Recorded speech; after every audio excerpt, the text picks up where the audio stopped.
Hello everyone, happy Friday. Welcome to chapter 18, your last chapter of the week. Let's get straight into it so we can find out what happens next. Chapter 18, An Old Fiend. Until very recently, life had been a blast for Hypnos, the demon of sleep. In fact, several lives had been a blast, as he was now enjoying his 29th incarnation. Blessed, as all demons were, with the ability to dissemble into any shape at will, for the past 2,000 years, the demon of sleep had enjoyed making history and money as some of the world's most notorious characters. Emperor Nero, Genghis Khan, Napoleon, Rasputin, Al Capone.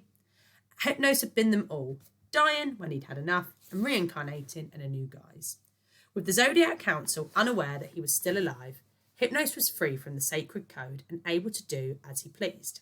Life was a game, and Hypnos was the winner.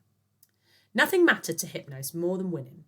The moment his father, Erebus, had robbed him of his destiny as king of the demons, Hypnos had become obsessed with beating Thanatos. The deal with Zeus had made his yellow, bloodshot eyes dance with vengeful glee. Indeed, his victory over his brother had excited Hypnos so much that he hadn't been able to sleep for 2,000 years. It didn't matter. His insomnia gave him a buzz, a manic energy, a hyper edge that hadn't wiped the smile from his face in 2 millennia. But winning is dangerously addictive. Once Thanatos was defeated, Hypnos discovered that he needed to find more and bigger victories. He tried dissembling into sportsmen, but his demon strength gave him such an advantage it was pointless. Winning was only fun when it was unexpected. And that's how Hypnos discovered gambling. Now, the thrill of the unpredictable win could be as everyday. Or could it? That was the buzz. There was nothing Hypnos wouldn't bet on. Horse races, roulette wheels, which raindrop would reach the window ledge first. The losses made the wins that much sweeter, and he could afford both. In his current guise as Richard M. Trumpington, his online gambling business, One Born, provided yet another way for Hypnos to cheat mortals out of their money, torturing them with dreams of big wins and making their worst nightmares come true when they lost everything. Nothing gave him greater pleasure. Hypnos had everything just the way he wanted it. The demon of sleep was having the time of his lives, or at least he was until yesterday. He never normally paid much attention to the Daily Argus, having no interest in the immortal losers featured within. But yesterday's front page had filled him with a fear he hadn't known in 29 lifetimes. Zeus had lied. Thanatos was alive. And Hypnos knew that his twin brother would be coming straight for him. Most things were a joke to the psychotic demon. The thought of being killed by his brother was not. Hypnos immediately hired the best security guards money could buy and gave every single one strict instruction not to let anyone in. Didn't matter if someone claimed to be his long-lost son or his dying mother. Only Richard M. Trumpington was allowed in his Scottish mansion.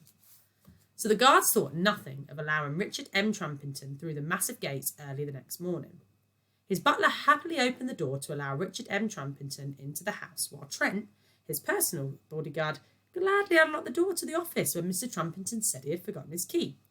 Had they all checked with one another, they would have realised that Richard M. Trumpington had never left his office in the first place. But by the time Thanatos had tricked them all and was standing in Hypnos' office, it was far too late.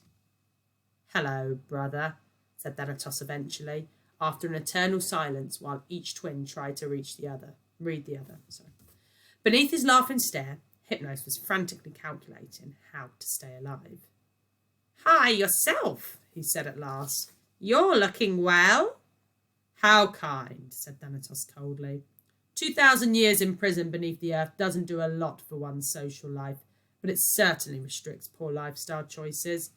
But we have more important matters to discuss. May I?" Thanatos pulled a tacky golden chair back from the desk and sat on the edge of the seat. He surveyed the opulent room with a sneer. "They say money can't buy you taste," he said. "How kind of you to prove them right." "They say that you're dead," grinned Hypnos. "How inconvenient of you to prove him wrong." The two brothers stared intensely at each other. "So how are you?" Hypnos inquired. "Can't complain," said Thanatos. "Although perhaps I can. It's not every day you're betrayed by your own twin brother." "Yeah, about that," smiled Hypnos cheekily. "If I hadn't accepted Zeus's deal, one of the other demons probably would have done. It's Seemed a shame to let the Chaos Stones leave the family. Where are they? Roared Thanatos, jumping out of the gold chair, sending it clattering across the room. Tell me, or I'll kill you this second. If I tell you, you'll kill me that second, said Hypnos, his wild stare challenging his brother. Maybe Hypnos could blink. Maybe he couldn't. No one had ever kept their eyes open long enough to find out. I'm going to count to 1, said Thanatos. You haven't thought this through, chirped the demon of sleep, his eyes as wide as his laughing mouth. 1, said Thanatos, reaching over the desk toward Hypnos' slender neck.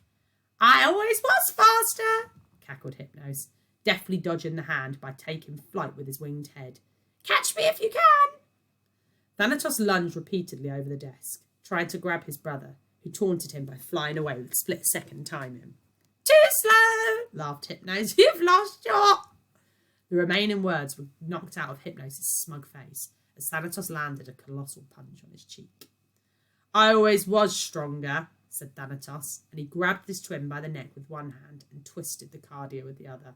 Where are my Chaos Stones? If I die, you'll never know, rasped Hypnos. Then you'd better start talking, said Thanatos, lifting his brother clean off the floor and pulling the cardia away from his neck.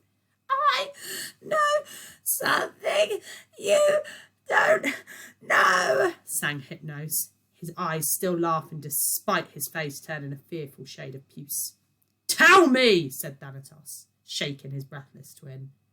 Hypnos shook his grinning head, no longer able to speak. Ugh! Thanatos released the cardia and threw his brother down in disgust. Despite his desperate gasp for air, Hypnos was delighted that Thanatos realised he'd sooner die than lose. He threw back his sore neck and screamed with dark laughter.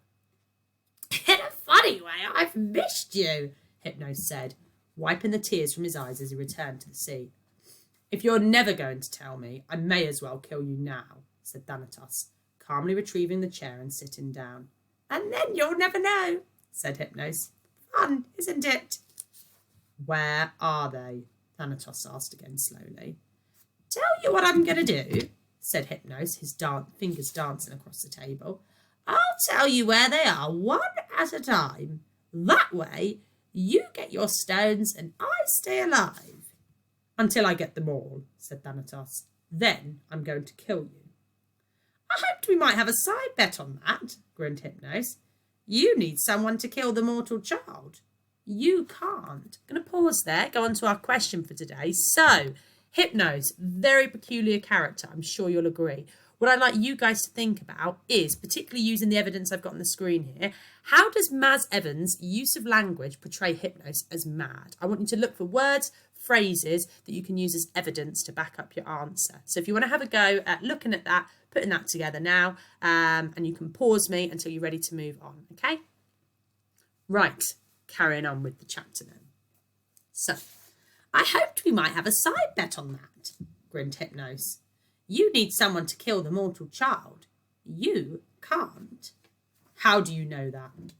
A prawn balti, 2 naan breads and a tub of OMG marshmallow ice cream, said Hypnos.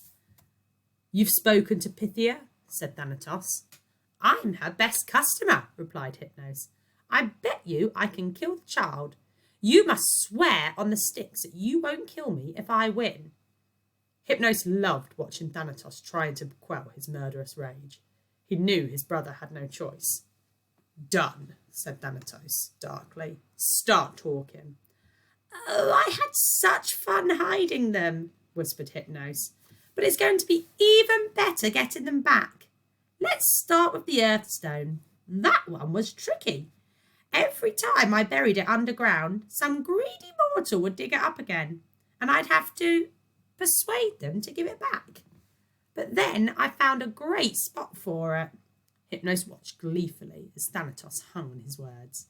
It's in the Tower of London, he whispered with a giggle.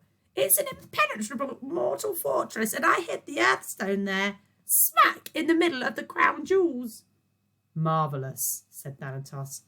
I first had the idea when I was a character called Colonel Thomas Blood in the 17th century, said Hypnos, stretching out and putting his feet up on the desk.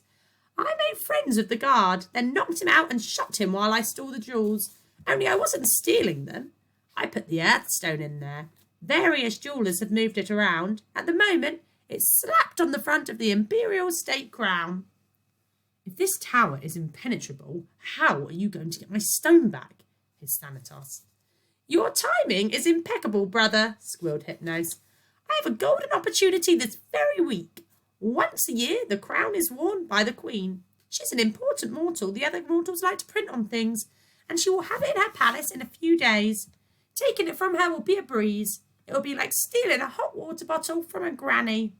Then go and fetch it, said Thanatos. First, I'll kill the child, said Hypnos, flying over to a safe concealed behind the Mona Lisa on his wall. Shouldn't be too hard. Then I'll get your stone. I'll be at our old home in the underworld, the cave of sleep and death, said Thanatos. Until my stones are returned, I'll be keeping a low profile. Meet me there with my earthstone. Don't fail me. What fun, squealed Hypnos, pulling his ivory trumpet out of the safe and kissing it. Come on, baby, we've got work to do. I'll take my private jet. The boy will be rested in peace in no time. He'd better be, said Thanatos. Have a nice day, sir, said Trent, the bodyguard, as Thanatos swept past him, disguised once again as Richard M. Trumpington. Have a nice day, sir, said Trent again, as a second Richard M. Trumpington swept past him, looking exactly like the first. Trent removed his shades and wiped his eyes. He'd been guarding the office all night. Clearly, he needed a coffee. He closed the door on the empty room, or at least it appeared to be empty. In his paranoia about who might enter his office, Hypnos hadn't given any thought to what might already be inside it. Had he paid closer attention, Hypnos might have noticed that amongst the expensive bric-a-brac, a new and especially good-looking jewel-encrusted Grecian urn had appeared the night before.